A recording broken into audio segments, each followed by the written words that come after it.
Yeah, hello, boxing world. Tonight we have a fantastic matchup between middleweight champion of the world and super middleweight champion of the world, Canelo Alvarez, moving up in weight to face pound for pound great Sergey Kovalev. The true question of this fight is how much does Sergey Kovalev have left, and can Canelo Alvarez handle the power that Sergey Kovalev has? Sergey Kovalev clearly has a size advantage, clearly has a power advantage, has a better jab, has a better straight right hand.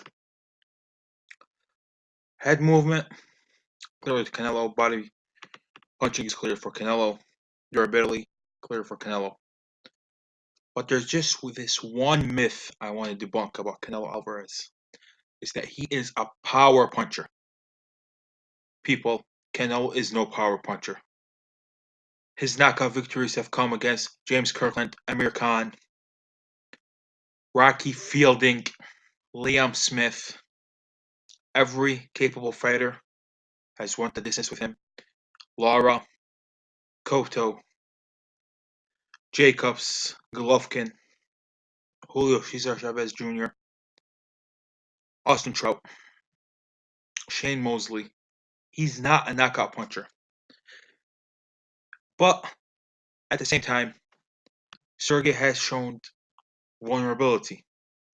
Sergey Kovalev has been stopped twice. He's been stopped by a different Alvarez, and he's been stopped by Andre Ward. Both times, he was stopped by being hurt to the head, where many people like to say that he was hurt to the body. Andre Ward caught him with that straight right hand that really ended the fight. And whether which side you're on, you can say the shots that finished the fight were either low blows or body shots, depending on who you were with. But at the end of the day, Sergey has shown vulnerability and Canelo has shown persistence. Canelo is clearly the more skilled fighter, while Sergey is clearly the more powerful fighter. Sergey struggled to make weight, which shows you that he might have not took training seriously, and he has spoken about retirement several times. At the end of the day, Canelo is the better fighter. Canelo is the sharper fighter. Canelo is the younger fighter. Canelo is the quicker fighter. Canelo is the face of boxing at the moment, financially, and possibly if he beats Sergey, he might have a argument at number one pound for pound. I want to put him at number one. Whether he wins or not, he's number three. Terence Crawford and Lomachenko are my number one and two. But he beat Golovkin convincingly the second time, and he beat Danny Jacobs convincingly. Now it's up to him if he can beat Sergey Kovalev or not. This is the hardest fight of his career. Many people are underestimating Sergey Kovalev, which baffles me, to be honest. I wouldn't be shocked if Canelo wins by stoppage, even if it's early. But do not underestimate the Crusher. He's a pound for pound puncher.